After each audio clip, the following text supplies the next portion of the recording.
life, laughter, friendship.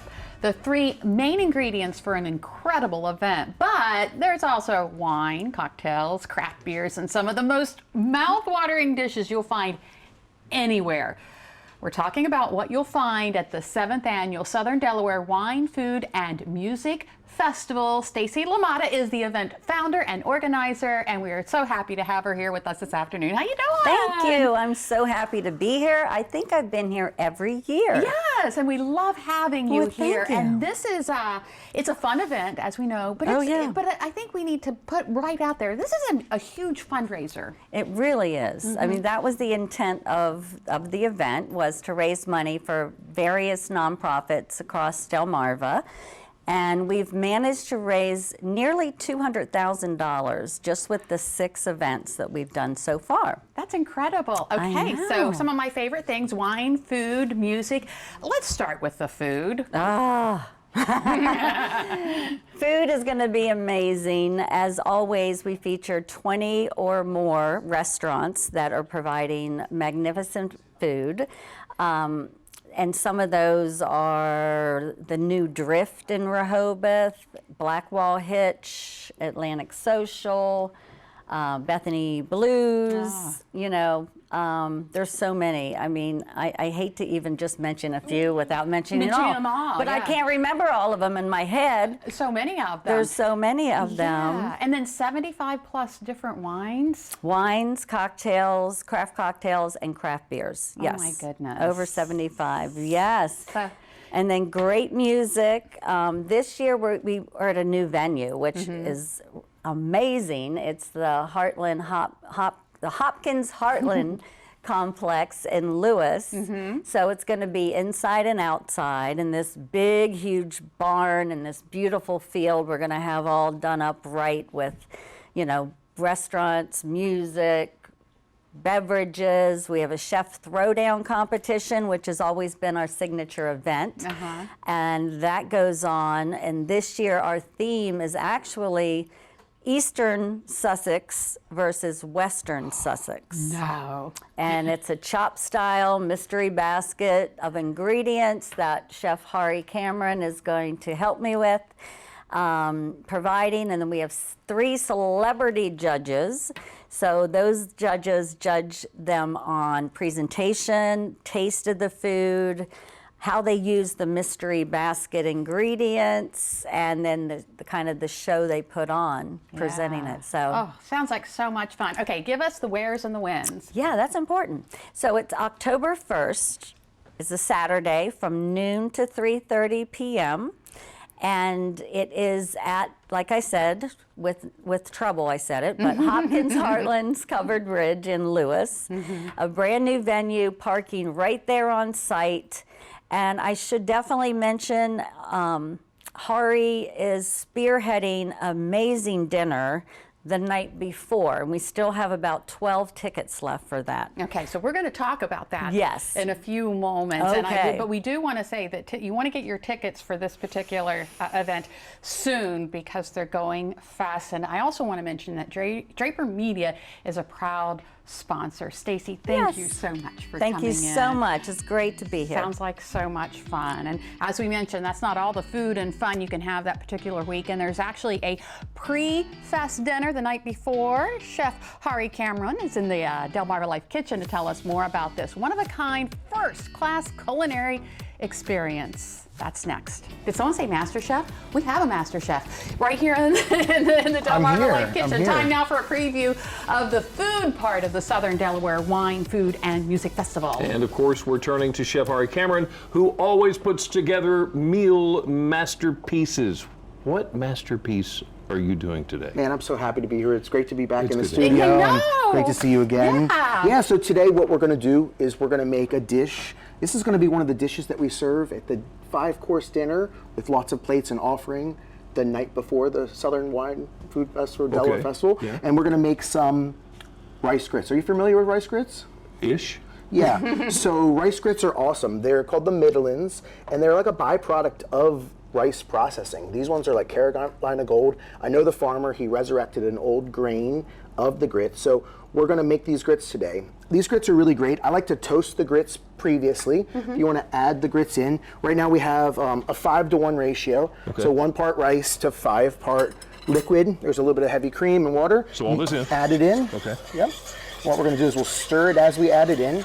And so we've toasted the grits, we've made them really, really fragrant, which is nice. You know, you want to toast them so you can really smell those kind of nutty flavors and stuff. And it really does smell good. It does. And what we're going to add today here is a little bit of fresh bay leaf and a little bit of ginger. Okay. Again, this is just the flavoring element of The whole it. thing, we're Threw not that chopping whole it thing up. in The there. whole thing in it. And we're going to pull these things out later. Here's some finished grits as well. You know, these grits take about 15 to 20 minutes, depending on what stove you're using in your pan. But the grits are really, really wonderful. And like I said, this is a dish that we're gonna serve as a mid-course for the Sodell Fest. It's gonna be, I'm super excited about it. So while these grits are cooking, we have some right here that are warm. The next thing that we're going to do is we're going to warm the crab meat. This is snow crab. This comes from like northern Atlantic waters. Snow crab. Yeah, this is great. You know, I love our blue crab here, Yes. but this just has a sweeter flavor, and I really think it goes well with this dish. Okay. So what we'll do is we're going to put that in this pan we right here? are, Okay. yeah. And what we're going to do is we're going to just lightly warm this up. Okay.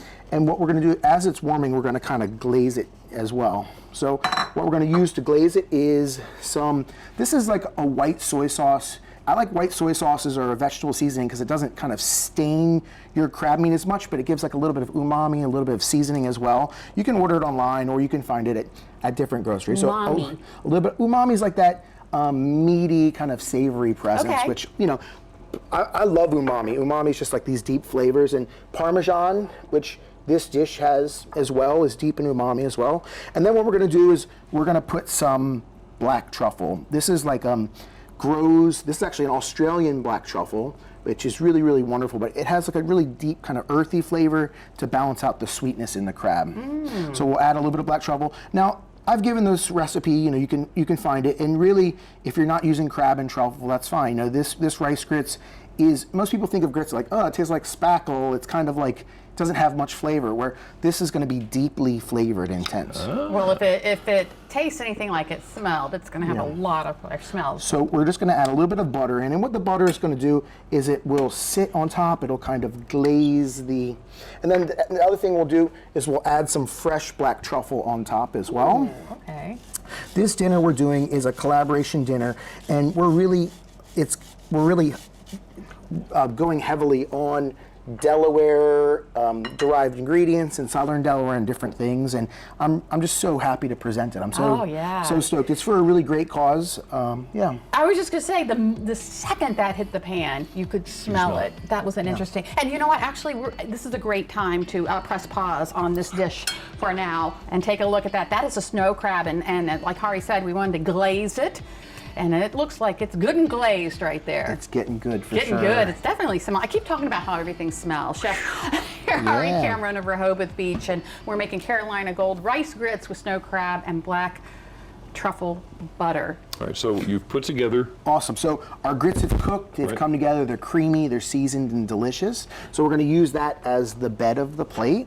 And like I said, these grits you can eat them as an appetizer, as a mid-course, or with a beautiful thing. This could be an entree with a nice salad as well. So we'll just put a little bit of grits down and kind of pull that down.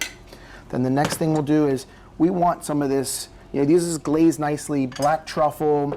This is a cultured butter. Cultured butters are butters that have like a slight tang to them. I use yogurt and milk and let it sit overnight in culture, whip it into the butter as well. I make the butter. This butter. Correct. Correct. So we're going to put a little bit of crab in the center. And again, just a little bit on the top. We want some of those good truffle, a little bit of the juices. And this is one of the dishes you're making for the pre-fest meal. It is. This pre-fest meal will be a collaboration. We're going to highlight Baywater Farms greens. Other local chefs are going to cook other dishes that are kind of in collaboration as well. We'll put a little bit more black truffle on there. Again, that's for the nose and essence.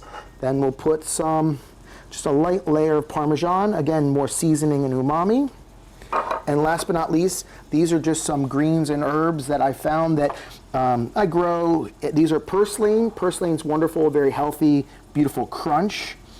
And then the other thing we'll use to garnish is a little bit of citrus begonia. These have just such a nice kind of like, they taste like lemon, a beautiful acid pop. You just want to make sure that whoever's growing them, or if you're growing them, that you're growing them organic. You don't want a lot of pesticides, or you don't want to steal the ornamentals out of your neighbor's yard. Who knows what they put on them, but you know, make sure that they're, but a little bit of that.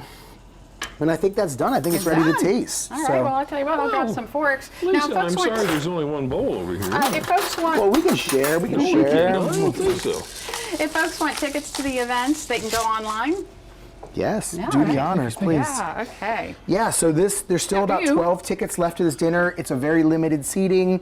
This is for charity. This year we're going to be raising money for Children's Beach House. Like Stacey said before, this event I've been involved with. I'll be coming up with a mystery basket. I love Southern Delaware. I love the celebration of Southern Delaware, and this is for a great cause, and you'll have no better time.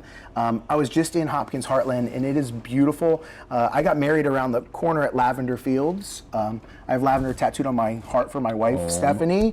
But it is going to be a beautiful event. And how is that? Amazing. Good. Absolutely I don't amazing. know how to begin to describe that. All the different flavors, and they all pop. You get the umami. Yes. Get it. Yes. Perfect, perfect, perfect. And do you like truffle? You know, truffle can be polarizing. I do, actually. Yeah, sometimes truffle oil can smell kind of feedy, but I think that the fresh truffle just has a really nice aroma to kind of raise it up, and a little bit of Parmesan for seasoning. And yeah, come out to the dinner and come check us out. Chef, thank you. Definitely. Thank you is so so much. My pleasure.